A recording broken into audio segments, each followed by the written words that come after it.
ইসরায়েলে ফের ভয়াবহ হামলা চালিয়েছে ইরান। এবারই প্রথম ইসরায়েলে সিজ্জিল ক্ষেপণাস্ত্র নিক্ষেপের দাবি করেছে আইআরজিসি।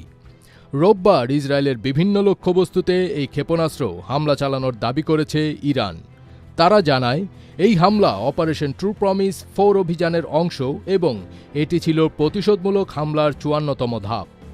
ইরানের ব্যালিস্টিক ক্ষেপণাস্ত্র ও ড্রোন হামলায় দেশটির রাজধানী তেল আবিব সহ অন্তত 3টি শহর থরথর করে কেঁপে ওঠে। এক প্রতিবেদনে এ তথ্য জানিয়েছে কাতার ভিত্তিক সংবাদ মাধ্যম আল জাজিরা। এই হামলার মধ্যে ইসরায়েলে 2 জন আহত হয়েছেন।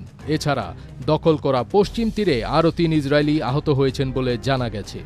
আহতের মাত্রা সম্পর্কে তাৎক্ষণিক কিছু এখনও জানা যায়নি। হামলায় আরও কয়েক ধরনের ক্ষেপণাস্ত্র ব্যবহার করা হয়েছে বলে জানানো হয়, যার মধ্যে রয়েছে খোররাম শাহর ক্ষেপণাস্ত্র, খায়বার শেকান ক্ষেপণাস্ত্র, কদর ক্ষেপণাস্ত্র এবং এমাদ ক্ষেপণাস্ত্র।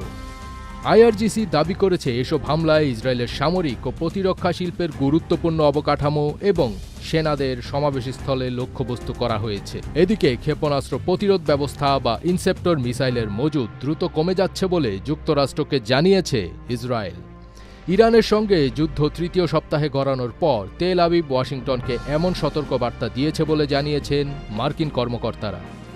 মার্কিন গণমাধ্যম সোমাফোরকে কয়েকজন কর্মকর্তা জানিয়েছেন, গত বছরের জুনের সংঘাতে ইরানের ছোড়া বিপুল সংখ্যক ক্ষেপণাস্ত্র ঠেকাতে ইসরায়েলকে প্রচুর ইন্টারসেপ্টর ব্যবহার করতে হয়েছিল।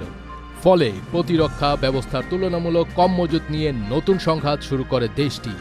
এখন ইরানের ধারাবাহিক ক্ষেপণাস্ত্র হামলা ইসরায়েলের আকাশ প্রতিরক্ষা ব্যবস্থার ওপর ব্যাপক চাপ তৈরি করেছে। এদিকে ইরানের পররাষ্ট্রমন্ত্রী আব্বাস আরাকচি জোর দিয়ে বলেছেন, তেহরান কোনো যুদ্ধবিরতির অনুরোধ করেনি বা ওয়াশিংটনের সঙ্গে আলোচনার পথও খুঁজছে না।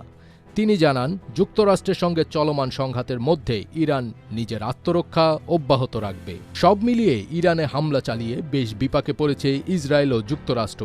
তাই বিভিন্ন কৌশলে এখন যুদ্ধবিরতি চাচ্ছে দেশ দুটি।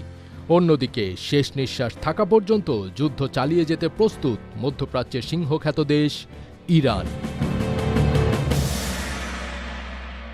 ফজবির তাজ, এটিএন বাংলা।